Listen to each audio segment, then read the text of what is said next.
Olá, meus queridos amigos, tudo bem com vocês? Sejam bem-vindos ao canal Fala Sério Pastor, que alegria ter vocês aqui.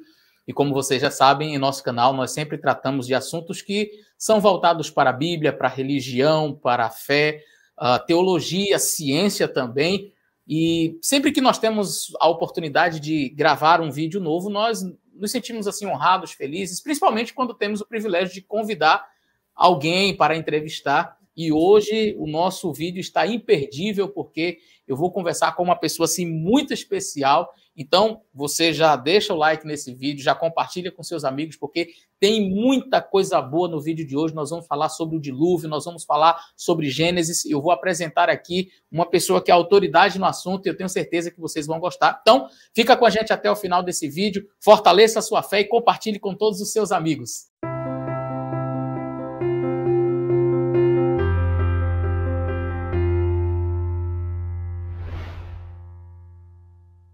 Muito bem, meus amigos, estou aqui com o Célio. Olha, ele é um convidado especial, é uma pessoa que muito inteligente e, eu diria, uma autoridade quando se trata do assunto do dilúvio, aquela parte introdutória do livro de Gênesis que está aqui na Palavra do Senhor. E olha, o Célio tem pesquisado sobre este tema, sobre este assunto há mais de 42 anos. Quer dizer, Célio, você pesquisa sobre este assunto mais tempo do que eu tenho de vida.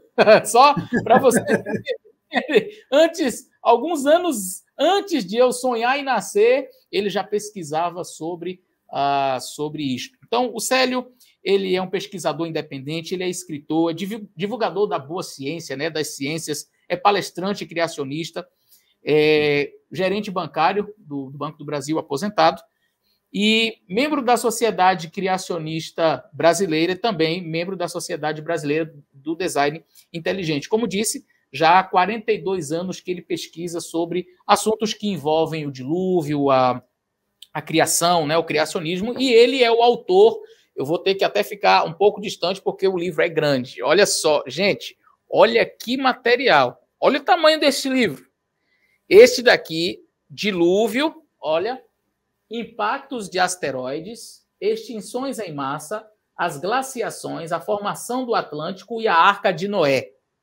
Aqui neste livro eu vou ler para vocês, eu vou já ver se eu consigo folhear aqui assim para mostrar para vocês. É difícil você chegar numa página que não tenha uma ilustração.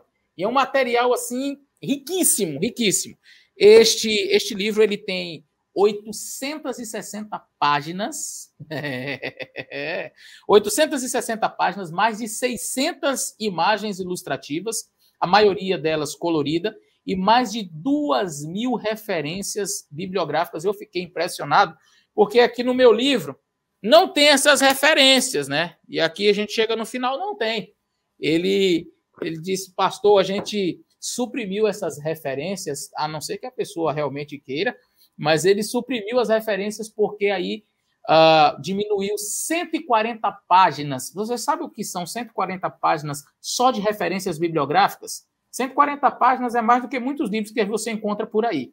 Então, é um material que foi pesquisado, não foi feito sabe, ali o camarada sentou e disse, deixa eu botar aqui as minhas ideias aqui, e aí sentou uma tarde e resolveu fazer. Não, aqui você tem o resultado de 42 anos de pesquisa. E eu vou dizer... sem medo de errar, um dos materiais mais completos, mais ricos que você vai encontrar em se tratando de dilúvio e mundo pré-diluviano, Torre de Babel, tudo aquilo ali, o Célio apresenta aqui de maneira assim detalhada, numa linguagem que é acessível, naturalmente que, como trata de geologia e de outros aspectos, não dá para você também ser simplista, em algum momento a linguagem ela é técnica, e isso pode exigir que você faça uma busca, mas é o ônus e o bônus. Né? Eu diria, na verdade, que é só bônus, né? Porque se você pegar algo que você não conhece, isso vai te levar a pesquisar, mas o que realmente é isso daqui? Aí você vai ter que fazer uma busca, mas, em linhas gerais, é uma linguagem acessível. Inclusive, a minha filha mais nova está lendo esse livro, está apreciando bastante. E nós vamos, então, dialogar. Eu e o Célio, já falei demais, Célio, quero passar logo a palavra para você, Excelência. Vamos fazer o seguinte, eu fiz uma introdução, uma apresentação, mas naturalmente que você pode enriquecer um pouco mais e a gente entra nas nossas perguntas aqui sobre o mundo antediluviano, sobre o dilúvio, enfim, coisas que são abordadas nesse livro. Gente, deixa eu só, antes de passar a palavra para ele, já ainda falando muito, nós não vamos aqui ser exaustivos. Tá? Nós não vamos conseguir, nesta nossa live, neste nosso encontro, falar sobre tudo que tem aqui no livro e tudo que o Célio pesquisou, porque senão nós faríamos, na realidade, não um vídeo, nós faríamos uma vigília e passaria aí 5, 6, 7 horas. Olha, só para você ter uma ideia, eu tenho aqui em minhas mãos um outro roteiro, ele tem vários roteiros, inclusive se você quiser, talvez que ele palestre ou na sua universidade, você que, enfim, ele tem aqui, olha, 1, 2, 3, 4, 5, 6, 7. Ele me apresentou 7 temas, cada um com mais ou menos 1 hora de duração. Isso aqui de maneira resumida. Então, a gente vai fazer perguntas sobre o tema e não vamos, naturalmente, contemplar o todo, mas com certeza vai solidificar a sua fé. Fala com a gente, Célio. Boa tarde, pastor. É um grande prazer falar com você, falar com o seu público, agora também o meu público. É uma honra estar disponível.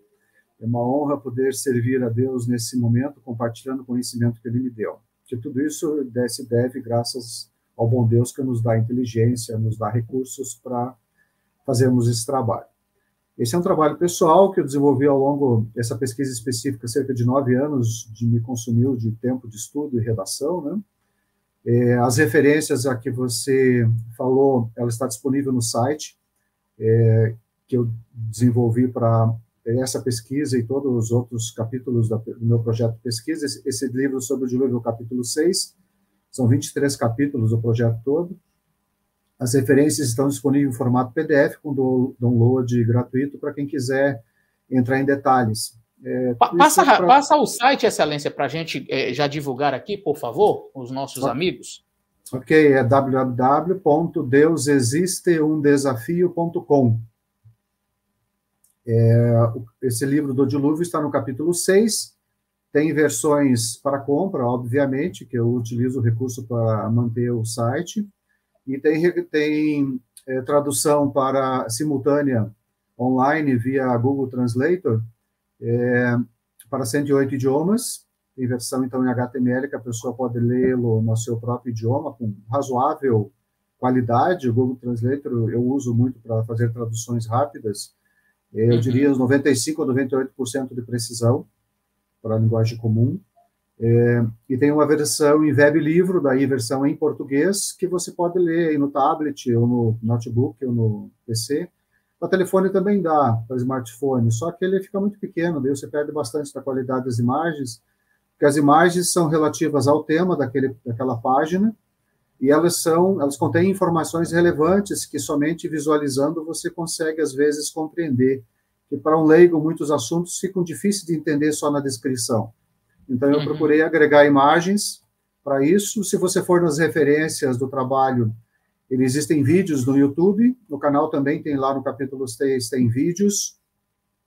Tem no YouTube, eu fiz uma playlist das minhas apresentações lá, também tem vídeos. Opa, então já vamos colocar aqui. O site é esse, deusexisteumdesafio.com. E o seu canal no YouTube, qual é, Excelência?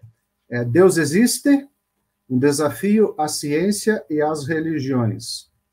Uau. Deus Existe, um desafio à ciência e às religiões. Ciência.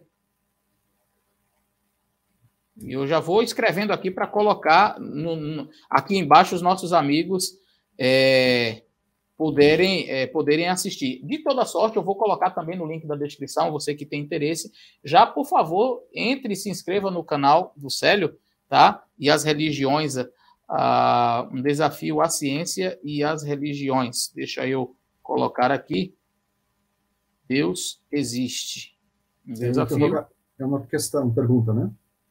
Deus existe? Desafio. E aí você tem a resposta que seria... Muito bem, deixa eu ver se eu coloco aqui para vocês poderem...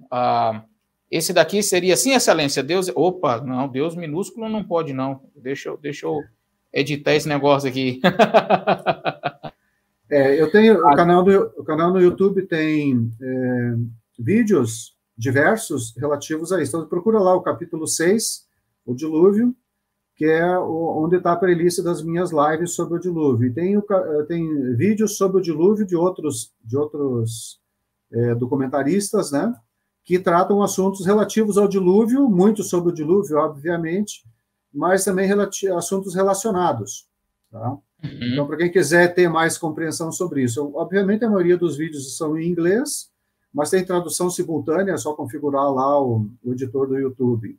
E no meu site, no capítulo 6, também tem vídeos, tem links para reportagens, artigos científicos, tem artigos em PDF e referência de livros que você pode adquirir para se aprofundar no tema. Então, tem lá milhares de informações disponíveis para quem quiser reconstruir o trabalho. Meu objetivo é fazer um resumo e abrir as portas para quem quiser se aprofundar mais, porque a gente não vive para sempre nessa situação atual, infelizmente.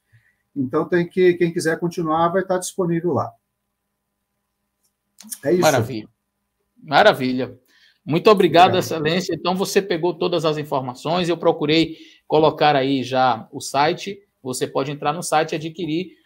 Você pode, inclusive, solicitar a versão impressa desse material, caso você tenha interesse. Eu gosto muito de pegar no livro e ter ali as ilustrações, e recebi aqui nos Estados Unidos a minha versão. Então, já aproveito para agradecer ao Célio. Esse é um material riquíssimo e você também pode tê-lo, se você preferir, através do site, PDF, ou a versão impressa, naturalmente, ele vai fazer sob encomenda para você. Tá? Muito bem, Excelência, vamos falar aqui. Existem evidências geológicas, paleontológicas, arqueológicas e também históricas que permitem inferir a ocorrência de um evento em extinção em massa que não foi local, ele tomou abrangência realmente mundial. Nós encontramos evidências de que houve realmente algo que atingiu todo o nosso planeta. E em Gênesis, no capítulo 7, o verso 21, nos diz o seguinte: pereceu toda a carne que se movia sobre a terra, tanto de ave como de animais domésticos e animais selváticos, de todos os enxames de criaturas que povoam a terra, e também todo o homem pereceu. E aí é sobre isso que nós vamos falar. Eu queria que você já começasse explicando para nós como que era o mundo antediluviano. Nós não temos assim muitos relatos na Bíblia. Inclusive, Célio, eu quero fazer um artigo, já há um tempo que eu me propus fazer isso, sobre as genealogias que existem ali em Gênesis, e como marcadores e saltadores temporais. O que seria isso? A minha ideia era fazer uma análise das genealogias de Gênesis e como que elas pegam e saltam na história, sabe, 500, 1000 anos, e você sai de um evento como Caim e Abel, de repente você está lá em Noé, passou-se ali praticamente quase 2000 anos, e nada entre uma coisa e outra nos é dito, nos é transmitido, e a gente simplesmente salta na história, como se eu tivesse saído da época do Senhor Jesus Cristo, chegado aos nossos dias, sem passar pela Idade Média, sem falar de nada do que aconteceu nesses anos. É uma coisa interessante a maneira como Gênesis foi construída, e as Toledotes, né, as genealogias, como elas foram colocadas ali, especificamente na ideia de não somente transmitir quem foi pai de quem, mas de dar um salto no tempo. Eu pretendo escrever alguma coisa sobre isso. Mas fale para nós como que era esse mundo antediluviano, por favor, Excelência. Obrigado, pastor. Antes de entrar nesses detalhes, é relevante a gente lembrar que, quando eu fiz esse trabalho, eu fui procurar um método científico utilizável. Descobri que o método que Charles Darwin utilizou, que é um método científico histórico, permite fazer isso. Qual seja, ele é utilizado muito nas ciências forenses, em que os investigadores tentam descobrir se aquela pessoa morreu de morte natural ou se foi um assassinato, enfim. Eles procuram evidências disso e reconstroem um cenário que permite dizer, não, isso foi um assassinato, e o assassinato foi dessa forma, porque você tem evidências que permitem fazer isso. Você constrói um cenário que permite descrever esse evento. No caso do dilúvio, por exemplo, não existe apenas uma disciplina acadêmica. O Dr. Adalto Lourenço relacionou, são cerca de 30 disciplinas acadêmicas utilizadas para se entender o dilúvio. Ele aborda desde a engenharia da arca, desde a geologia, desde a paleontologia, a biologia, ciência forense e por aí afora. São 30 disciplinas, é um negócio fabuloso. Eu aprendi muito estudando tudo isso. Destaco também que a Bíblia, como esse é um trabalho resumido, esse livro e essa nossa conversa, ela tem a primazia sobre duas situações cientificamente relevantes que podem ser comprovadas e que permite você trabalhar na construção de um cenário para compreender como que aconteceu o dilúvio. A primeira dela, ela diz que existia um único grande continente, uma única grande porção de terra seca no planeta. Existia um oceano, existia um grande continente. A geologia trata disso. A geologia coloca 7 ou 8 supercontinentes, mas o último deles é a famosa Pangeia, que se dividiu e deu origem à atual geografia da Terra. E ela também tem a primazia em afirmar que existiu um evento de extinção em massa em escala planetária em que a vida se extinguiu. Isso também é possível de ser verificado cientificamente através da paleontologia e da geologia, que são as duas ciências muito correlatas, de tal forma que você consegue compreender isso. E o mundo antediluviano é bem interessante, ele era muito diferente do de hoje. Eu vejo muitas análises sobre o dilúvio tratando o mundo como se ele fosse igual ao que é hoje. Não era assim, era totalmente diferente. Lá no Gênesis, se você observar detalhes, Deus não gasta energia à toa, ele dá exatamente informações precisas e suficientes para aquilo que ele pretende informar.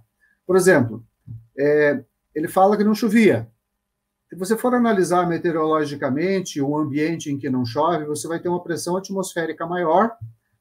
Os dias que dá aqueles dias de verão muito quente, você vai observar que é sempre pressão atmosférica alta.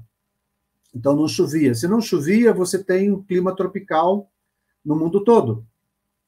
O que significa que você teria que ter florestas e animais morando na Antártida ou no Polo Norte. Não apenas os ursos polares ou os pinguins, como a gente vê hoje. Então, você poderia deduzir isso.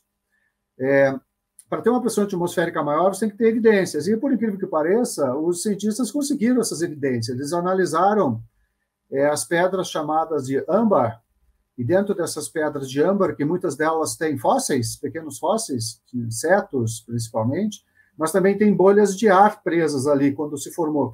O âmbar é uma resina da árvore, que a árvore excreta ela para fechar machucados da própria árvore, e ela é uma coisa pegajosa e eventualmente ela pega algum inseto, pega outras coisas junto, e pega bolhas de ar.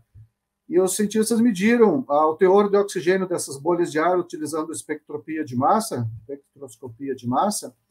e descobriram que a atmosfera da Terra, lá no passado, há 67 milhões de anos, eles fizeram mais de 300 amostras de âmbar do mundo todo, e o nível de oxigênio era 35% maior, 35% em relação ao conteúdo de oxigênio de hoje, que é 21%. Então, você tinha uma pressão atmosférica bem maior, que tinha mais de 60% de oxigênio na Terra. Então, isso permitia um clima tropical que confirma o relato bíblico.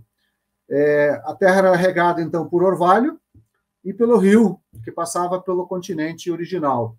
Eu falei da Pangeia, que é o que a geologia utiliza para descrever o primeiro continente. A Bíblia chama ele de Éden. Éden, se eu não me engano, é uma palavra que vem lá do acadiano, Ednu, que é planície. Então, tinha poucas montanhas, talvez vales, provavelmente tinha desnível para você ter um rio correndo. Tem que ter algum desnível, pelo menos, dentre a nascente até ele chegar ao mar. Eu faço uma inferência de que o Oceano Ártico de hoje, que hoje ele é água salgada, no passado ele era um imenso lago de água doce. E provavelmente lá devia ser a nascente do Éden, do rio do Éden, que quando passava pelo jardim, se dividia em 4 braços e regava a terra. O dilúvio também mudou muito o planeta, por exemplo, não existiam as placas tectônicas que a gente aprende na escola, não existiam os vulcões, não existiam os terremotos, nada disso existia. Era um mundo estável, quando eu chamava o mundo muito bom. Por que era um mundo muito bom? Também não existia erosão, porque não tinha chuva. Tá?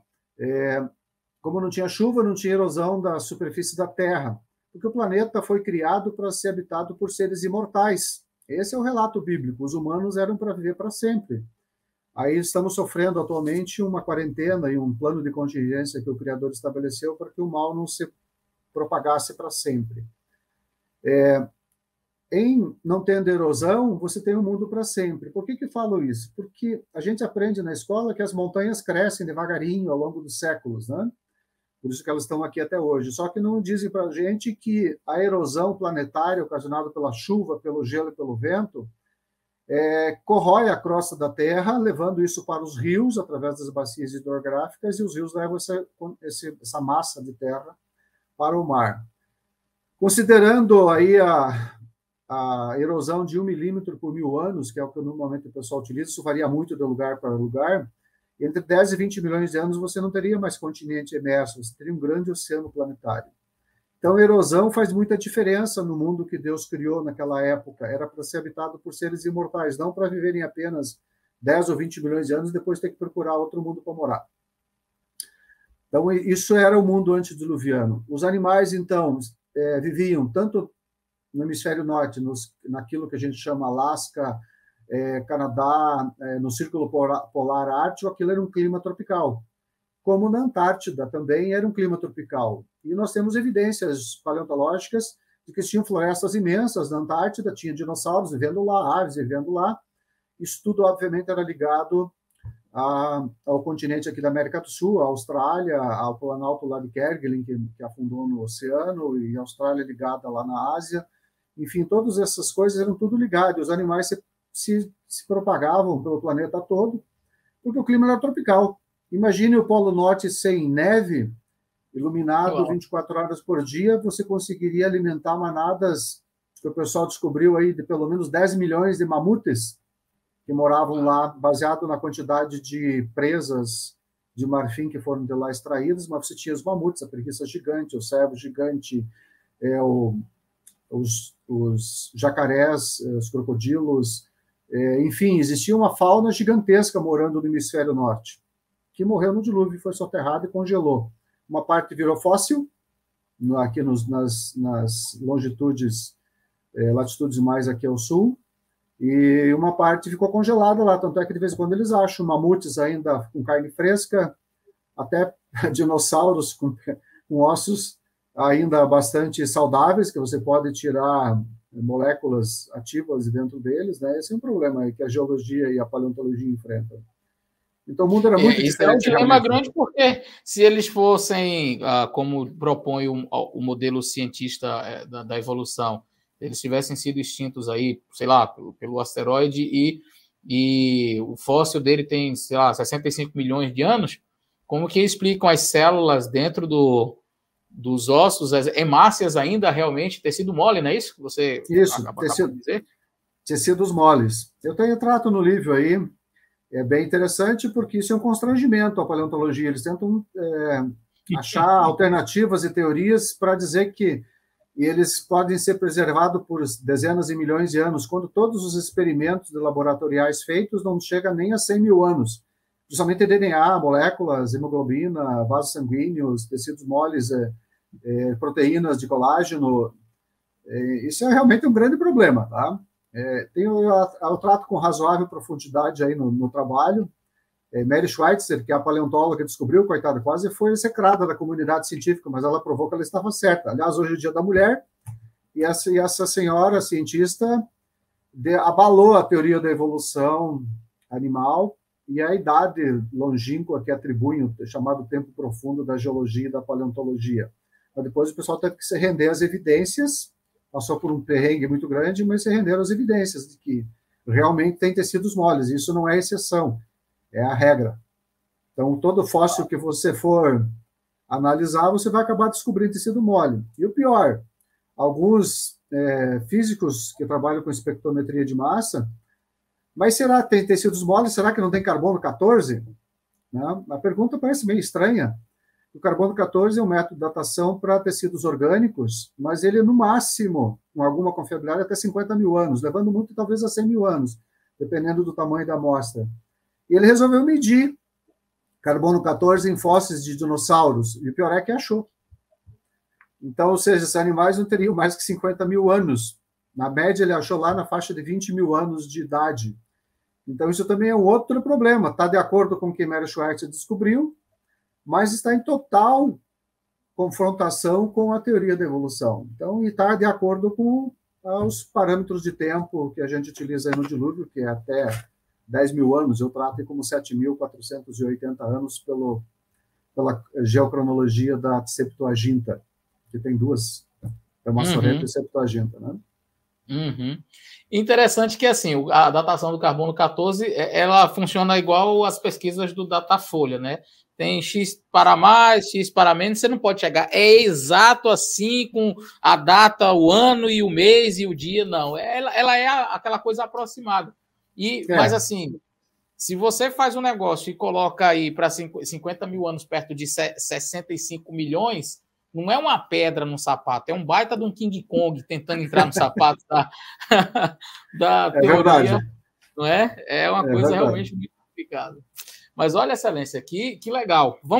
Eu vou seguir aqui lhe perguntando, você falou sobre o mundo antediluviano, e você estava falando, parecia que eu estava num filme, assim, eu observando e tentando imaginar as cenas, né? Como que seria. E o que foi, então, o relato do dilúvio na Bíblia? O que foi esse dilúvio, realmente, conforme a gente vê ali na Bíblia, a palavra de Deus? Quando eu parei para pesquisar esse tópico especificamente, como é que aconteceu isso, eu tinha lá a ideia dos impactos do asteroide que extinguiu os dinossauros. Mas o que tem a ver uma coisa com a outra? Processo de extinção em massa, beleza, está de acordo com o que está na Bíblia. Lá no dilúvio trata sobre isso. É um evento de extinção em massa. É inegável que a Bíblia trata disso.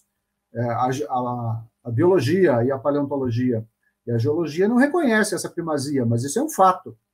Lá no século XV a.C., Moisés declarou que ocorreu um evento de extinção em massa planetária. E isso hoje está mais que provado, aconteceu. A ciência trata disso como se fossem 5 ou 6 extinções em massa. Eu fui estudar mais a fundo o assunto e descobri que, além de ser um evento de extinção em massa, ele também foi deflagrado por asteroide. Há uma conexão clara com isso. Por quê? A Bíblia diz que romperam-se as fontes do abismo e choveu durante 40 dias. É o início do dilúvio.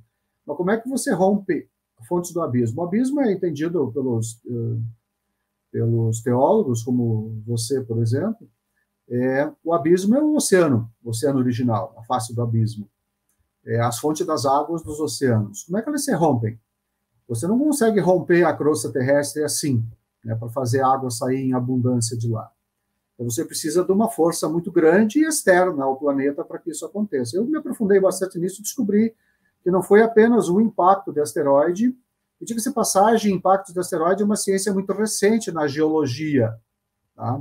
Ela começou realmente lá em 1960 e poucos, quando Luiz Álvares propôs a teoria que os dinossauros foram extintos por impacto de um asteroide, há cerca de 65 milhões de anos atrás, porque ele achou um metal que existe muito dos asteroides, mas muito pouco na Terra, que é o irídio.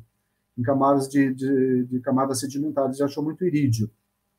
É um metal nobre que não tem normalmente na superfície da Terra, ele é muito pesado, ele afunda, ele faz parte do grupo da platina, é um metal muito pesado. Ele propôs isso. Antes disso, foi uma briga muito grande que eu encontrei e fui estudar o assunto mais a fundo, considero isso há 30 anos atrás, e tinha só a cratera de Barringer, que eu tinha na minha enciclopédia, não existia o Google naquela época, né? Barringer é uma cratera nos Estados Unidos, com 1.000 e poucos metros de diâmetro, uns 300 metros de profundidade. E foi uma batalha para a pessoa que quis provar que aquilo foi um asteroide na época. Então, o impacto do asteroide é uma coisa muito recente na ciência geológica.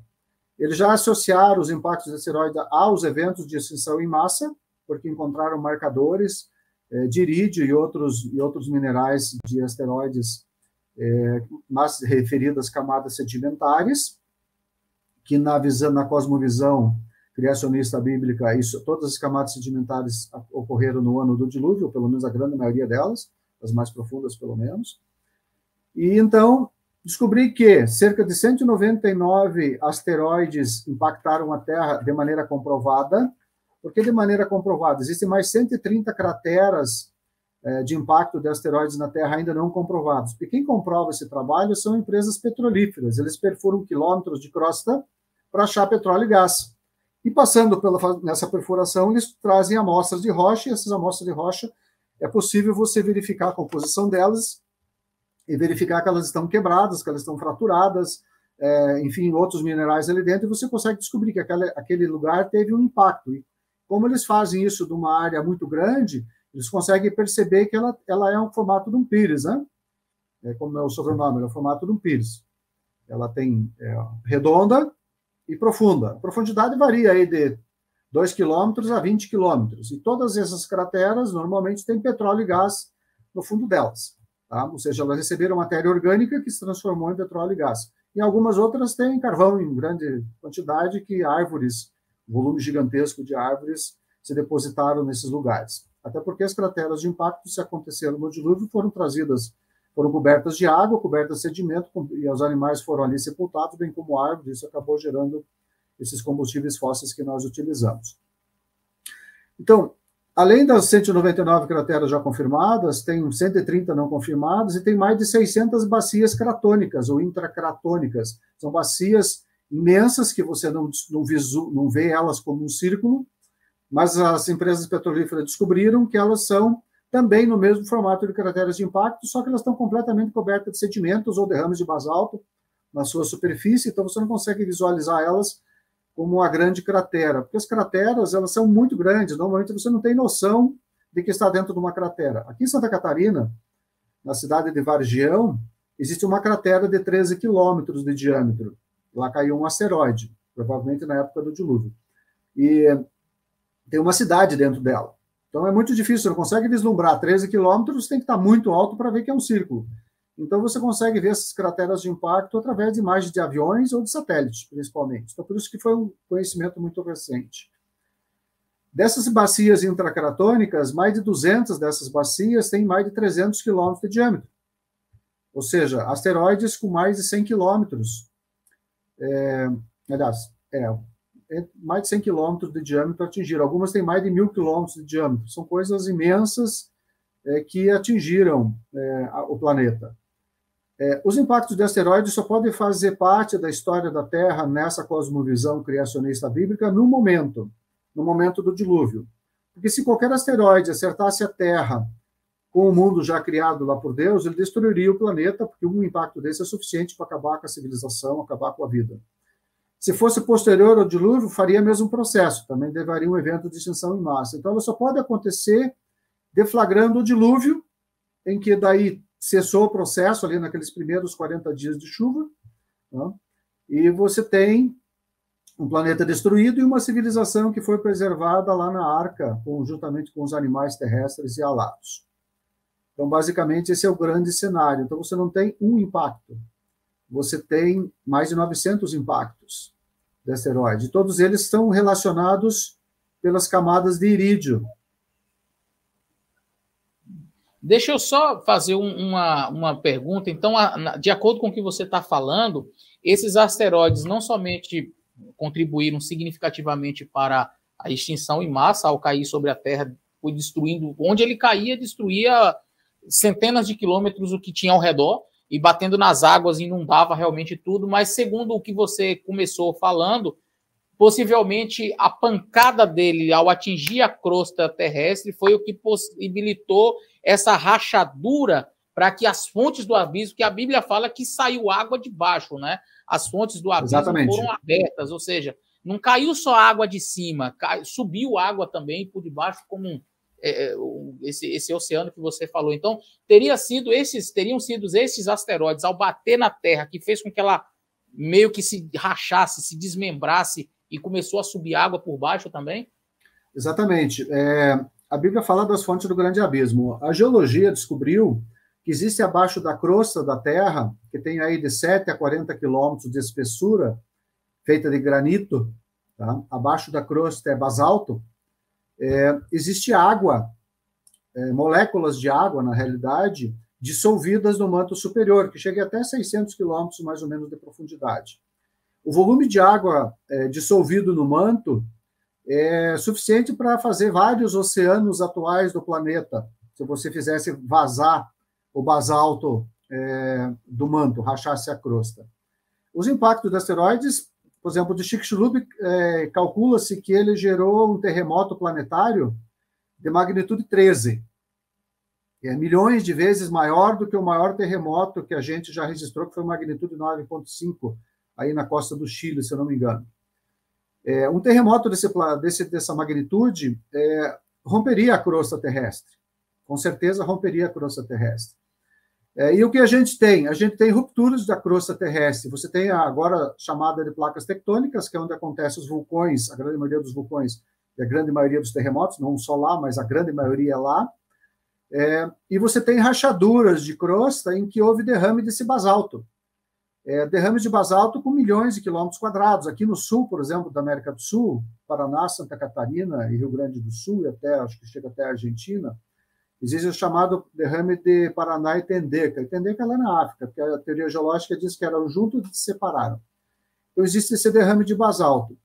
Uma coisa interessante, quando eu fui estudar isso, a água dissolvida no manto, ela subiu para a superfície da Terra não posso dizer que seja lava, mas nessas camadas de basalto líquido que subiram. Juntamente com o basalto, você teve cerca de 24 mil vulcões entraram em erupção simultaneamente. Se você analisar a composição do vapor vulcânico, daquela fumaça negra que sobe, cerca de 60% daquilo é vapor d'água. Como você tem milhões de quilômetros quadrados de derrames de basalto no mundo, eu cito aí no livro vários deles, inclusive tem a dorsal mesoceânica, que é uma cordilheira de montanhas que pega lá do Polo Sul e vai até o Polo Norte, dá mais ou menos 13 mil quilômetros de comprimento, só que ela rachou o planeta todo, então ela tem um comprimento total de cerca de 65 mil quilômetros, ela derramou basalto. Então essas são as fontes do abismo, os vulcões e os derrames de basalto fissural. Então isso gerou uma quantidade de vapor inimaginável no planeta. Só que se você já foi em sauna a vapor, chega no momento que o vapor fica tão saturado que ele se precipita, limpa completamente. A Bíblia é muito clara nisso. Subiu água, romperam-se as fontes do abismo e choveu. É um processo físico muito simples, mas numa escala planetária. Seria como se fosse uma sauna gigante. Subiu muito vapor e esse vapor saturou a atmosfera e se precipitou em forma de chuva torrencial. Não essa chuva que a gente vê que provoca destruição no mundo todo. Agora aqui tivemos em São Paulo uma tragédia lá nas cidades litorâneas, que as encostas das montanhas, dos morros lá desceram e matou um monte de pessoas. Eu diria que a chuva que caiu do céu naquela época, em função do volume de vapor d'água, seria tipo as cataratas do Niágara, aí na divisa dos Estados Unidos e do Canadá, ou com as do Iguaçu na época da cheia. Então, se você olhasse para cima, ele era afogado instantaneamente. Então, você teve 40 dias de chuva monstruosas, que, ao mesmo tempo, os impactos de asteroides acontecendo, a poeira dos asteroides caía junto com essa chuva, o irídio se depositava nessas camadas sedimentares que estavam se movimentando. E tem um efeito que eu considero relevante, apesar de não ter um modelo físico-matemático para demonstrar, que a Terra não era inclinada, como nós temos hoje, 23 graus. Ela era perpendicular e eclíptica. Por que eu digo isso? Não só eu digo, mas outros pesquisadores também já disseram isso, apesar de a gente não ter uma teoria física ainda para isso, teríamos que ter físicos e matemáticos com modelagem em computadores para isso, porque você tinha manadas imensas de mamutes vivendo no hemisfério norte, lá no Círculo Polar Ártico. E tínhamos dinossauros vivendo em grandes florestas na Antártida. Não é possível você ter isso na atual conjuntura do planeta, porque você tem gelo, fica 6 meses praticamente no escuro, e além do escuro, a temperatura dos polos no verão é próximo de zero, no verão. No inverno, os polos vão aí até 60 graus abaixo de zero. Então, não poderia ter essa vida nesses lugares se o polo não fosse perpendicular à eclíptica. Então, alguma coisa, e eu acredito que foi o próprio evento do dilúvio, e a gente não conhece ainda nem a matemática nem a física necessária para isso, a Terra inclinou, ou pelo menos a crosta terrestre inclinou, porque existe eu trato disso no trabalho aí no livro, uma desassociação entre a rotação do núcleo da Terra e a rotação da crosta da Terra. Ele está desassociado, eles não são alinhados, eles estão desalinhados. Existem muitas teorias da geofísica tentando explicar esse desalinhamento. Então, eu coloco como um desalinhamento que aconteceu na época do dilúvio e acabou ficando assim depois. Na verdade, vários movimentos disso provocariam terremotos planetários, tsunamis gigantescas. E como a Terra, antes do dilúvio, era muito plana, se você subisse algumas centenas de metros às águas oceânicas, você não daria o planeta. Se você inclinar o eixo de rotação em alguns graus, você levaria tsunamis, que a Terra gira a cerca de 400 e poucos metros por segundo, mais ou menos 1.200 km por hora. Então, você teria uma invasão, dependendo da velocidade e da inclinação do eixo, você teria invasão de centenas de quilômetros, centenas de metros de água, entrando o continente adentro a centenas de quilômetros por hora, corroendo toda a superfície do planeta. Então, isso realmente aconteceu, porque toda a NOAA, que é a Agência para o Oceano e Atmosfera da NASA, do governo americano, ela descobriu que em volta das plataformas continentais existem terrenos sedimentares e terras continentais. Ou seja, o solo antediluviano foi lavado, foi corroído o granito, e isso foi depositado nas margens continentais. Ao mesmo tempo, grande parte do que foi corroído desse material acabou se depositando em cima da crosta terrestre, da crosta de granito, em forma de camadas sedimentares. São aquelas camadas plano paralelo. Você que está nos Estados Unidos aí, vai lá no Grand Canyon, você tem lá 1.500 metros, mais ou menos, de espessura de camadas plano paralelas. E com um detalhe interessante, não tem erosão entre as camadas, elas são planas. E diz ali que tem mais de 500 milhões de anos de idade para formar todas aquelas camadas. Como é que não tem erosão entre uma camada e outra, que são de milhões de anos de diferença? Não tem buracos de vermes, não tem raízes de árvores. Ou seja, tudo aquilo se formou ao mesmo tempo. Existem demonstrações, eu trato disso aí com detalhes aí no trabalho. Então, todas essas camadas sedimentares se formaram lá na época do dilúvio. E aí, eu cito até o Planalto Caibabe, aí do Grand Canyon mesmo, uma área de 400 quilômetros. As camadas sedimentares que no Grand Canyon estão assim, lá nessa parte ele faz isso. Ele se curva, tá? A rocha se curvou nas mesmas camadas. Como é que isso é possível se elas, os geólogos fazem um trabalho de campo maravilhoso, vão lá olhar microscopicamente para ver se aquela curvatura foi uma ruptura ou se a rocha estava macia. Na realidade, a rocha estava macia, era lama. Ou seja, ali tem 250 milhões de anos naquela dobra, naquele terreno que se curvou, que na realidade estava macio quando se curvou. Não houve ruptura nenhuma, não houve ruptura com nova condensação de rocha. Ou seja, todo aquele 250 milhões de anos desaparecem numa camada de lama formada rapidamente, que formou todas aquelas camadinhas. Então, assim, são questionamentos que eu faço. Mas como é que as pessoas não verem isso? É que tem todo um paradigma por trás que interpreta essa visão, não? O indivíduo ele já tem a concepção própria e aí ele vai para fazer a observação com todas as ideias pré-concebidas e a rocha tem que dizer o que ele quer. Quando a rocha não diz, aí ele fica meio que em parafuso. Eu estive numa região da Bahia, na Chapada Diamantina, num local, a Cachoeira do Buracão. Cachoeira do Buracão. E eu observei exatamente isso. Se você tiver o privilégio de ir lá, as pessoas vão porque é um lugar assim lindo, fabuloso, é incrível realmente a Cachoeira do Buracão. Mas se você tiver a oportunidade de olhar, eu tenho fotos, inclusive eu posso depois até enviar para você, Célio. Na cachoeira, você tem a cachoeira e por trás tem as rochas, e as rochas são como se fossem blocos de pedra, um em cima do outro, assim, olha. E elas fazem exatamente isso. Elas fazem uma curva assim, ó. É impressionante a curva das rochas, assim, ali na Cachoeira do Buracão. Eu não sei se tem a ver também com isso. Eu me recordo que eu vi uma árvore gigantesca fossilizada dentro de várias camadas dessas, e o que seria considerado impossível, porque, segundo a ideia evolucionista, você tem essa camada, e essa e essa. Entre essa daqui e a de cá, tem não sei quantos milhões de anos. Aí você tem um tronco de uma árvore bem aqui assim, que atravessa todas elas.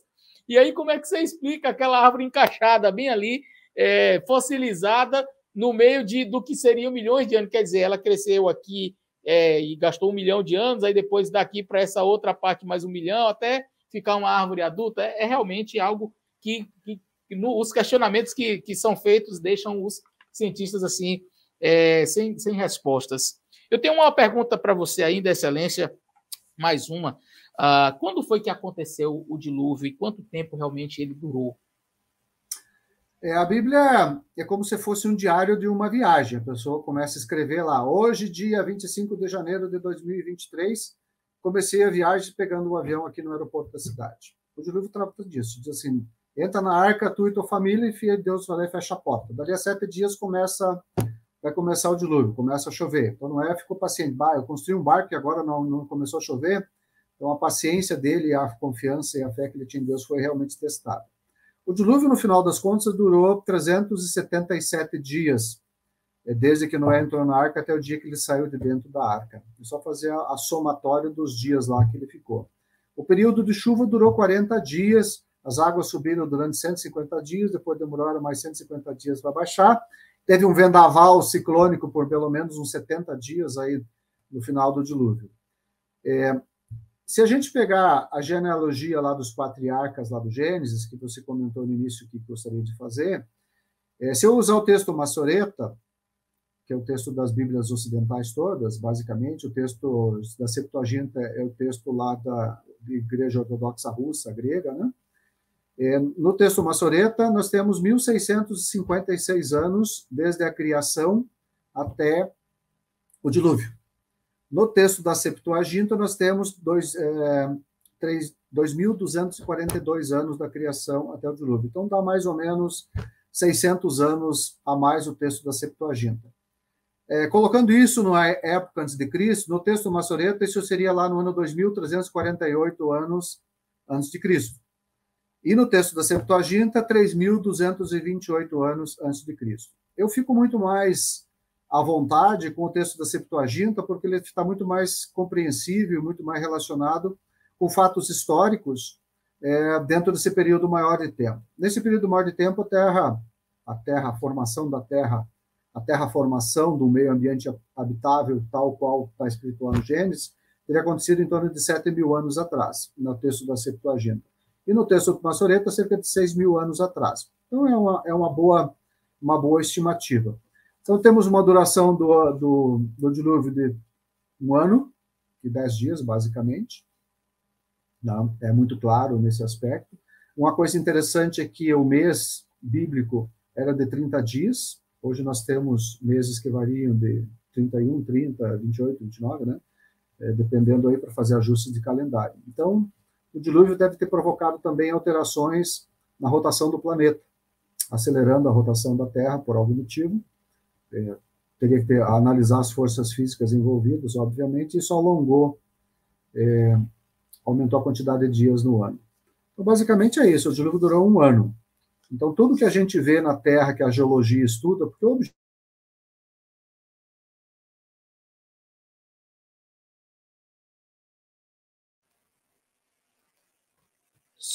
Ficou um pouco sem áudio, Excelência? Aí, a nossa transmissão. Não sei se deve ter sido uma interrupção da internet. Sério, você está comigo ainda?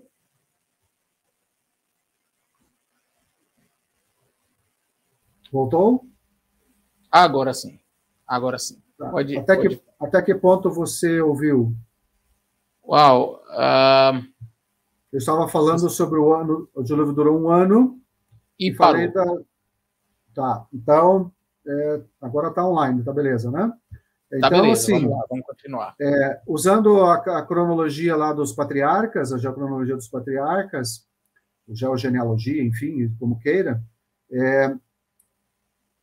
usando o texto Massoreta, que é o das Bíblias ocidentais, basicamente, o dilúvio teria acontecido no ano 1656 depois da criação, 2.348 anos antes de Cristo. E usando o texto da Septuaginta, que eu me sinto mais confortável com ele, porque ele permite acomodar melhor os períodos históricos, o dilúvio aconteceu 2.242 anos depois da criação e 3.228 anos antes de Cristo. Então, teria mais ou menos aí 5.000 anos da criação até Cristo. E com o período que a gente tem aí pós-Cristo, nós teríamos na Terra uma idade para a Terra, o meio ambiente habitável, não em termos de planeta, existência planetária, de cerca de 7 mil anos no texto Massoreta, cerca de 7 mil anos no texto da Septuaginta e cerca de 6 mil anos no texto Massoreta. Então, isso dá uma ideia para a gente de quando que aconteceu a terraformação e quando que aconteceu o dilúvio. O que é algo, obviamente, totalmente diferente do tempo profundo utilizado pela geologia e pela paleontologia, que tem todos aqueles problemas que nós tratamos lá de tecidos moles de dinossauro, carbono 14 em tecidos de dinossauros, né, em ossos, em fósseis de dinossauros. E a gente pode relacionar todas as camadas sedimentares com o irídio, com os impactos de asteroides, o que dá uma cosmovisão criacionista bastante adequada. Tem um cachorro latiu aqui por perto. Tá? Então, permite a gente compreender essas coisas com mais facilidade. Maravilha. Excelência, já estamos aí com 50 minutos de live e pareceu que foram 5 minutos, porque o assunto é bom demais, a gente nem percebe o tempo passar. Você já contemplou, então, sobre a questão das consequências, né, para a geologia da Terra? Naturalmente, então, como você defende, a Terra era toda junta, toda unida, e pós essa catástrofe, batendo o asteroide, abrindo as crateras na Terra, partindo, é como se realmente tivesse chacoalhando e repartindo a Terra toda, e isso provavelmente foi o que fez com que hoje nós tivéssemos esses continentes. A gente vê até que a América se encontra com a África assim, de maneira perfeita, né? Mas, sim, pode falar. É bem interessante isso, inclusive é a teoria de que tem a deriva continental. Eu tenho uma apresentação que eu trato especificamente disso. Na realidade, o que eu descobri nos dados é que, ao invés de uma separação assim, houve um afundamento da crosta terrestre naquilo que é hoje o Atlântico, afundando, tá? E não teve aí essa separação. Quando você vai ler a geofísica, os dados geofísicos sobre migração continental, a coisa não é bem assim, tá? Apesar de os geólogos todos tratarem disso, não tem força suficiente para separar. Para afundar, sim. Aí, quando você afunda uma massa de terra, chama-se subsidência, né? Provavelmente vai haver elevação de montanhas do outro lado, na face oposta. Então, na realidade, existiria terra entre a África e o Brasil, seria tudo terra ali, e como se alguma coisa tivesse afundado, por isso que dá essa ideia de que eles se encontrariam, mas se levantasse ao nível do oceano, nós teríamos como se fosse um continente só. Exatamente. O que eu descobri estudando isso, inclusive lá da época da Segunda Guerra Mundial, os submarinos e os navios que utilizavam sonar descobriram uma cadeia de montanhas submersa no Atlântico. É chamado Dorsal Oceânica do Atlântico. Ela está hoje, o topo da cadeia de montanhas varia, é claro, mais ou menos 2 quilômetros de profundidade o topo. A base delas varia de 4 a 5 quilômetros de profundidade. Dr. Maurice Ewing conseguiu o patrocínio da National Geographic Society e fez 2 expedições grandes para estudar essa cadeia de montanhas. O cara era um oceanógrafo, geofísico, um gênio. Ele, inclusive, inventou o sismógrafo, inventou toda a maneira de prospecção com explosões, ele inventou equipamento para poder estudar. E hoje é tudo utilizado. Inclusive, ele inventou um sismógrafo que os astronautas levaram e deixaram lá na Lua para medir os terremotos lunares. Não é terremoto, seria... Como é que chamaria lá? Lunamoto, sei lá. Né? Os tremores ali, né? Os tremores da Lua. O que ele descobriu? Dizem que o Atlântico tem mais de 100 milhões de anos de idade, que o Pacífico é o mais antigo dos oceanos. Ele descobriu que a poeira que se deposita no fundo dos 2 oceanos é praticamente a mesma espessura, já teriam a mesma idade, para começo de conversa. Descobriu que no topo da cordilheira não tem poeira nenhuma. E era basicamente 30 metros de espessura essa poeira, que forma uma lama fina, né? Abaixo disso é rocha. Tá? E ele descobriu mais. Ele inventou equipamentos que conseguia perfurar essa lama e trazer a amostra lá debaixo para estudar depois, naqueles tubos, né? Que a gente vê nos documentários de geologia. E ele descobriu areia de praia. Uma praia a 5 quilômetros de profundidade e uma praia a 3 quilômetros de profundidade. Aí a conclusão dele e de outros, ou o oceano era muito mais baixo, ou essa cordilheira toda era muito mais acima. Então, se você erguer a Mesoatlântica 5 quilômetros para colocar a linha de praia ao nível oceânico de hoje, você não tem Atlântico, você tem uma cordilheira de montanha com uns 4 ou 5 quilômetros de altura, bem no meio do continente. E, obviamente, existiam braços de mares nos lados, porque ele achou a linha de praia.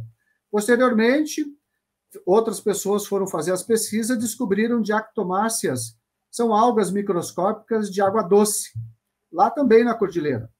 Ou seja, também tinha lagos e rios lá naquela região da cordilheira. Ou seja, existiu um momento na história da Terra, isso é indiscutível, que não existia o Atlântico. A teoria geológica diz que se afastou. A teoria catastrofista que a gente está utilizando no dilúvio diz que simplesmente afundou a cordilheira.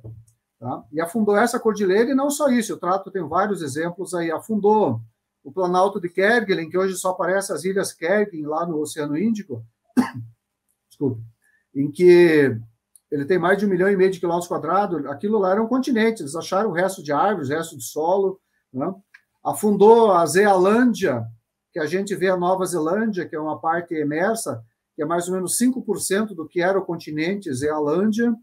Você tem aqui na América, no sul da América do Sul, ali na Antártida, o microcontinente de Orkney, que também afundou, que era um continente, a estrutura dele é de basalto. E você tem no Pacífico um monte de terra disso, que dá mais ou menos 10% da superfície terrestre, hoje oceânica, que era terra seca. Então, a geografia atual, eu trato de duas maneiras, aí para a gente ir já para a parte final, pelo tempo que a gente tem. Com o afundamento da Mesoatlântica, você carregou água do mundo todo para a nova bacia oceânica. Tá? Estes são os dados geológicos que me permitem fazer essa inferência. Consequentemente, eu tenho linhas de praias elevadas em vários lugares do mundo. A linha de praia mais elevada tem 430 metros de altura acima do nível atual oceânico. Eu cito aí o exemplo da Grande Barreira de Coral em terra seca lá na Austrália, a mais de 320 metros acima do nível do mar hoje em dia. E recuou centenas de quilômetros o oceano naquela região. E todos esses níveis de praias elevadas é praticamente o mesmo. Então, o cálculo que é feito é o seguinte: o pós-dilúvio existia um nível de água oceânica de 550 metros acima do nível do mar a título de hoje, a nível de hoje. Com o degelo glacial pós-dilúvio, você elevou o nível do mar em 120 metros. Estou falando isso com dados geológicos.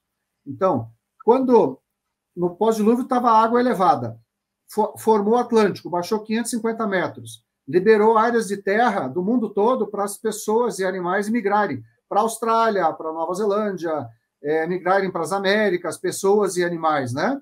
Migraram. Com o degelo glacial, subiu o oceano 120 metros. Existe evidência disso, eu cito várias aí no trabalho. Aí você isolou essas populações. Por exemplo, os aborígenes australianos, quando foram contactados pela primeira vez, descobriram, olha, sobreviveu mais gente do grande dilúvio. É um daqueles 270 relatos de civilizações antigas que relatam a ocorrência de um dilúvio planetário que destruiu a vida e só foram salvos poucas pessoas com animais. Tá? Então, a geografia da Terra, toda ela é em decorrência do dilúvio, por afundamento de crosta, por subsidência de crosta. Quando essa crosta afundou, ele levou montanhas. Eu diria que ele levou os Andes, as Rochosas, os Himalaias, os Alpes, essas cadeias, os Urais. Eu trato lá 17 cordilheiras que se elevaram. Por que elas se elevaram? Se você olhar nas cordilheiras de montanha, eu cito 17 aí cordilheiras de montanha. Existem muito mais, mas eu peguei 17. Todas elas têm camadas sedimentares. Lá no topo do Everest, por exemplo, a 8.800 e poucos metros de altura, você tem camadas sedimentares de calcário com fósseis marinhos lá em cima. O pessoal diz, não, os Himalaias foram fundo de mar. É falso, não foram fundo de mar. Ele foi submerso, efetivamente, porque a base do Himalaia é granito. Essa pedra aqui, ó, tá? É granito. E aí ele se elevou. E se você observar as montanhas, as camadas sedimentares são planos paralelas. Elas são erodidas. E não foram erodidas por aquela velocidade de erosão que eu tratei lá no início, cerca de 1 milímetro a cada 1000 anos. Porque elas teriam desaparecido em 20 milhões de anos. Eles atribuem mais ou menos 300 milhões de anos a essas cordilheiras. Tá?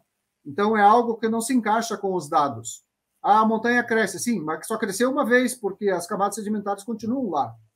Tá? E todas elas, tanto as camadas continentais ao nosso nível de solo, quanto ao nível de montanhas a quilômetros de altura, são as mesmas, os fósseis são os mesmos. Então, essas montanhas foram erguidas depois que já tinham virado rocha sólida, em um momento posterior, sei lá, 500 anos a 1000 anos após o dilúvio, quando se formou o Atlântico, por uma pressão do manto superior nas camadas mais fragilizadas da Terra.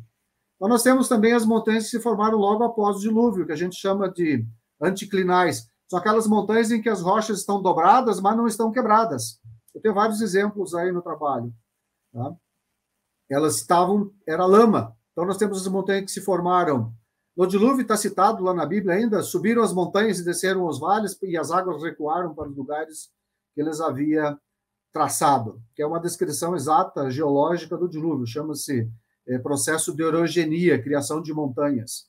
Tá? Então, isso é demonstrável. E é demonstrável verdadeiramente porque as rochas estavam macias, elas se dobraram. Você pode ver isso nos anticlinais. Eu cito vários ali e explico com detalhes. Né? Basicamente, nesse tópico montanhas, é isso. Então, rapaz, eu estava viajando aqui. Entre África e América, na realidade, existia como se fosse um grande outro continente, uma cordilheira gigantesca, povoada e com animais e com tudo. E se a gente pegasse isso e levantasse ao nível em que ele estava originalmente, a gente tem ali montanhas e tem tipo uma praia. E ali haviam como se fossem braços de oceano passando entre essa cordilheira que ficava entre a América. Quer dizer, eu conseguiria... Rapaz, que coisa impressionante isso daí. Então, eu ficava me questionando, Excelência, como que a turma saindo da Arca chegou lá na Austrália, por exemplo, como é que foi nadando? Quer dizer, na realidade, logo após o dilúvio, era um grande continente ainda, gigantesco ainda, muito mais terra era visível, né? Mas na realidade você tinha um nível de mar mais elevado. Então, eles ficaram circunscritos, provavelmente, durante muito tempo ali na região do Ararat. Depois migraram para as planícies lá que a gente chama da Mesopotâmia. E Peleg, a Bíblia cita que no tempo de Peleg, a terra foi dividida. Peleg, acho que é a palavra. E a palavra Peleg é a tradução canal de água. Você deve ter no hebraico aí, deve ver isso, canal de água, ou coisa assim, né? Ou seja, se você pegar pelo texto da Septuaginta, ele seria no ano 501, depois do dilúvio. Ou seja, você já teria população suficiente para fazer migração, para construir Babel, porque na verdade a grande migração foi pós-Babel, certo? Sim. E Deus confundiu as línguas e o pessoal teve que se afastar mesmo. Deus ordenou que eles fossem e daí eles tiveram que ir. Não? Então, a partir desse momento, você já teria a formação do Atlântico, você teria a terra seca, o pessoal migrou, e ao mesmo tempo você teria o degelo glacial, que a glaciação é um evento pós-dilúvio. Fala um pouquinho, então, para nós. Fala um pouquinho sobre a glaciação, a era glacial, as glaciações, quanto tempo que ela durou e como que ela se encaixa com esse modelo do dilúvio. Eu estou impressionado. Então, a gente tem, depois do dilúvio, a água num nível muito elevado, depois essa água desce, aparece muita terra, não é isso? Essa cordilheira não existia Oceano Atlântico, existia, na verdade, uma cordilheira ali, estava tudo ali visível, a turma podia ir para a Austrália, e etc. E aí depois vem a era glacial, seria isso. Explica para a gente aí um pouquinho sobre essa era glacial. Você lendo lá no Gênesis, Deus lembrou-se, Deus não esquece, mas é uma forma de expressão, de Noé na arca e mandou um vento para secar a terra, para diminuir as águas. Então, é um vento desidratante. Você sabe que quando você coloca a roupa no varal, se tem vento, ela seca mais rápido, se não tem vento, ela seca um pouco mais lentamente. Ela é um processo de evaporação. Os ventos ali devem ter durado uns 70 dias, mais ou menos. Só que como o planeta começou a aquecer de maneira desigual, ou pela inclinação do eixo, e pela ruptura do cinturão de vapor d'água que existia, um vapor d'água transparente, que não existiam nuvens antes do dilúvio, era vapor d'água transparente. Caiu, e você tinha os aerosóis vulcânicos que mantinha a temperatura da Terra mais baixa, que eles ficariam na atmosfera por uns 10 anos, além dos aerosóis dos impactos de asteroides, que é mais ou menos a vida útil deles até se precipitarem. Você teria uma atmosfera mais fria, e, ao mesmo tempo, oceanos mais quentes, porque essa rachadura que tem no meio do Atlântico, na realidade, se você olhar no mapa de relevo que eu coloquei no trabalho, no livro, ela circula o globo, dá 65 mil quilômetros de comprimento, essa cordilheira de montanhas, mais os derrames de basalto fissural, que são uns 30 derrames aí, com milhões de quilômetros quadrados. Você aqueceu as águas do oceano aí talvez entre 35 e 45 graus. Ele ficaram muito quente. Então, você tinha um processo de evaporação muito violento, e, ao mesmo tempo, um processo de resfriamento da atmosfera bastante grande, que geraria uma era glacial. Só que ventos desidratantes para evaporarem volume grande de água, chega no momento que você percebe que após a chuva esfria, né? Esse é um processo físico. Como antes da chuva, daquele calorão, daí chove, vai chover, todo mundo sabe disso, né? Pois é, esse é um processo físico. Quando há o processo de condensação, há um processo de liberação de calor para a atmosfera. Aí esquenta. Quanto calor? Cerca de 540 calorias por centímetro cúbico de água. Tá? Quando você faz um processo inverso, evapora a água depois da chuva, você retira calor da atmosfera para evaporar a mesma quantidade. Você tira 540 calorias por grama de água, por centímetro cúbico de água da atmosfera, para poder fazer a água evaporar e formar nuvens. O que aconteceu com um vento desidratante? Michael Ward desenvolveu um modelo atmosférico, ele era um meteorologista americano, e simulou isso nos computadores lá da NASA, da NOAA, e descobriu que esses ventos seriam aí hiperquentes, furacões acima de 500 km por hora.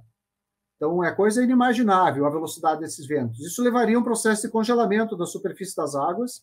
O que é muito interessante, inclusive nessa dorsal oceânica, o Dr. Maurice Ewing descobriu rochas que têm estrias. Se essas rochas estivessem no continente, qualquer geólogo diria, não, aqui teve uma geleira que passou por cima e corroeu essa rocha. Ou seja, a Mesoatlântica sofreu glaciação. Aliás, a glaciação era aqui no Equador, não existia ainda glaciação nos polos, isso é um movimento posterior, né, no hemisfério norte e no hemisfério sul. Ele calcula o seguinte, esse evento desidratante congelou várias áreas, principalmente começando por as montanhas de anticlinais, e posteriormente nas outras montanhas, durou cerca de 500 a 1000 anos a glaciação.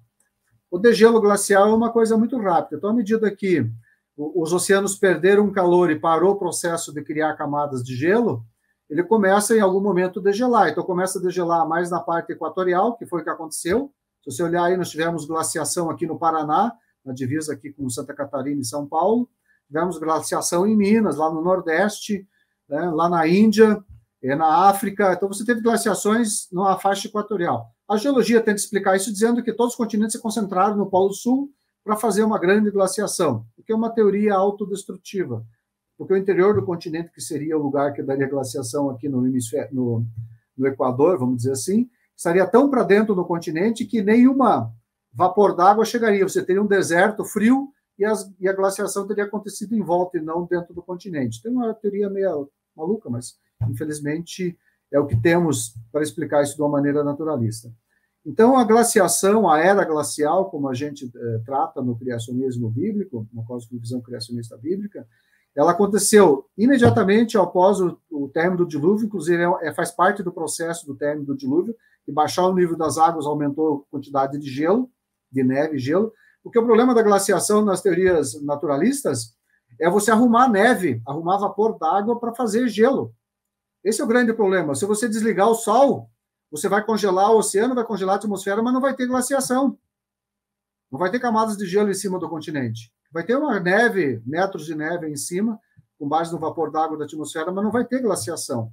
Então, esse é um grande enigma da geologia atual, da geologia naturalista. Na geologia diluviana, não. Na geologia diluviana, nós temos uma explicação muito simples. O modelo atmosférico de Michael Ward, tem outro senhor que trabalhou junto com ele lá, geofísico, eles mostraram, ela aconteceu aí, durou cerca de 1000 anos. Com o degelo glacial, as populações que se dirigiram, por exemplo, para a Austrália, ficaram isoladas. Os animais. Aí você tem umas faunas bem interessantes que ficou isolado. O pessoal foi para lá, seguiram provavelmente as pessoas que estavam migrando. Como as pessoas passaram pelo Estreito de Bering ou pelo Atlântico mesmo, principalmente pelo hemisfério norte, que não existia Atlântico, era tudo terra seca, então eles conseguiam passar para cá. Tanto é que, se você for ver os povos antigos, originários aqui das Américas, eles não eram índios, ou seja, com aparência asiática, eles eram negros, eram descendentes lá de Cã. Eles eram negros, migraram para cá. Você tem ali os Olmecas, que é da origem da América Central, eles eram negros. Se pegar os americanos, a mesma coisa. Aqui no Brasil, nós temos lá o povo de Luzia, ali em Minas, que eram negros, né? Aí depois é que veio uma segunda leva de imigrantes, ou talvez uma terceira leva de imigrantes para cá. Então, Cã foi um dos filhos de Noé que mais, os descendentes deles foram os mais migrantes do planeta, porque os semitas ficaram ali no Oriente Fértil, né? E os filhos de Jafé se dirigiram mais para a Ásia, que deram origem lá aos indianos, aos chineses. Inclusive, Júpiter, pai Jafé, em sânscrito, o deus Júpiter. Tem umas coisas muito interessantes que a gente descobre estudando essas coisas. Então, os filhos de Noé acabaram ficando, alguns transformados em deuses antigos, né? Em sânscrito seria Prajapati, né? Seria pai Júpiter, pai Jafé. Né? Então, se você pegar a história dessas pessoas, a linguagem que eles utilizavam, e tem alguns linguistas especializados nisso, você vai descobrir essas coisas. Os chineses, que descendem lá de Jafé, eles têm história lá nos caracteres chineses, tem história lá de Noé. Por exemplo, a palavra barco, 8 bocas, barco, Deus, né? Para formar a palavra barco. Eles têm o Nuvá, que é o Noé, um dos Noés deles, dependendo lá da etnia que você pega dos chineses. Você tem lá a história de Adão e Eva, da queda, da serpente, nos caracteres chineses. Tem livros sobre isso, eu tenho alguns que eu peguei para estudar. Eu fiz um vídeo aqui no canal, apresentando isso daí, os criptogramas ali, as inscrições chineses, né? E a história, muito, muito legal. A tentação, como que escreve a palavra tentação, jardim, e mais. É uma coisa assim impressionante, que você só tem como explicar à luz da Bíblia, né? Como que os chineses que não tinham Bíblia, não tinham nada, e é algo realmente impressionante. Amigo, que maravilha! Olha, dá vontade de ficar aqui o dia todinho. Talvez a gente precise marcar um outro encontro para a gente falar sobre dinossauros. Olha, eu vou só ler aqui outros assuntos que a gente poderia abordar. Olha, a gente falou sobre o mundo antediluviano, os impactos, né? Mas aí a gente falou um pouco sobre a glaciação, a formação do Grand Canyon, perguntas como, por exemplo, a tectônica de placas, né? Essa teoria da deriva continental estaria equivocada. Os dinossauros, né? A Arca de Noé e o tamanho dela, as proporções dessa Arca de Noé, a Torre de Babel realmente existiu. Eu acho que são assuntos que a gente poderia explorar num próximo encontro. Eu acredito que será necessário. Mas, olha, eu queria te agradecer. Eu queria te agradecer muitíssimo por ter passado este conhecimento, um pouco daquilo que você estudou. E eu queria que você deixasse aí as suas últimas instruções ou palavras desse nosso encontro, já realmente estabelecendo aí que a gente vai ter que ter um novo encontro para falar desses outros assuntos, e aí a gente encerra. Deixe as suas últimas considerações conosco, Excelência. Obrigado, pastor. Foi um prazer estar aqui com você, com o público. Eu me dedico a isso, gosto muito disso. Posso falar horas a respeito disso, obviamente. Mas não acreditem em mim, quem está ouvindo, que for assistir essa live mais à frente, porque grande parte do público assiste posteriormente, não no momento que está sendo feita. Vão procurar as referências, vão aprender por você mesmos. Não acreditem no Célio. Peguem as referências e vão lá, montem a sua própria visão de mundo a respeito desse assunto, que ela é muito rica, dá uma compreensão muito clara do que foi o dilúvio, que foi um evento... depois da criação, foi o maior evento que a Terra já teve. A formação do Atlântico, apesar de ser uma grande catástrofe, também nem se compara ao que foi o dilúvio. Se o impacto do asteroide é uma coisa, um fenômeno inimaginável, 900 impactos é uma coisa indescritível, né? Não tem palavras para você descrever. Então, procurem isso, vejam a lógica dentro da própria teoria que a gente apresenta aí do dilúvio, de outros pesquisadores. Eu tenho lá no site muitas referências. Eu tenho aqui também o livro do Dr. Naor, A Grande Extinção em Massa, recomendo, excelente, aborda muito geologia. Eu sou fã do Dr. Naor. Tem aqui do Dr. Adalto também, ó, outro livro, de livro do Gênesis, também é muito bom. São bem didáticos, ajuda os leigos, obviamente, a compreenderem melhor. E tem mais de 2.000 referências aí, imagens do meu trabalho, né? Que vocês podem ver e estudar isso e montar a sua própria ideia. Obviamente, a teoria do dilúvio bíblico confronta a teoria geológica, paleontológica e a teoria da evolução tradicionais ensinadas nas escolas e nas academias. Qual é a verdade das duas? Desafio você a descobrir. Eu já descobri, a resposta me satisfez. E estou apresentando para vocês a minha cosmovisão a respeito disso. Muito obrigado, que Deus os abençoe, estejam todos em saúde, e é sempre um prazer estar aqui com você, pastor, com o seu público, agora meu público também. Me sinto muito honrado que Deus me permita fazer esse tipo de trabalho. Muito obrigado. Amém. Eu que agradeço, Célio, por contribuir conosco, com o nosso canal, com os nossos amigos. E como você assistiu, você que ficou até o final, viu como realmente esse assunto é importante, é bonito, assim, mexe com a gente, prende a gente. Então, compartilha com seus amigos, manda para aquele seu colega de faculdade, aquele que tem dúvidas, ou aquele que já tem certezas, coloca dúvida na cabeça deles, olha, dá uma olhadinha nisso aqui, vê se não faz sentido, e desafia ele a ver um modelo diferente, algo que realmente tenha um maior embasamento científico. Olha, eu fiquei maravilhado com a live de hoje, que Deus abençoe você, grande abraço, e até os nossos próximos vídeos.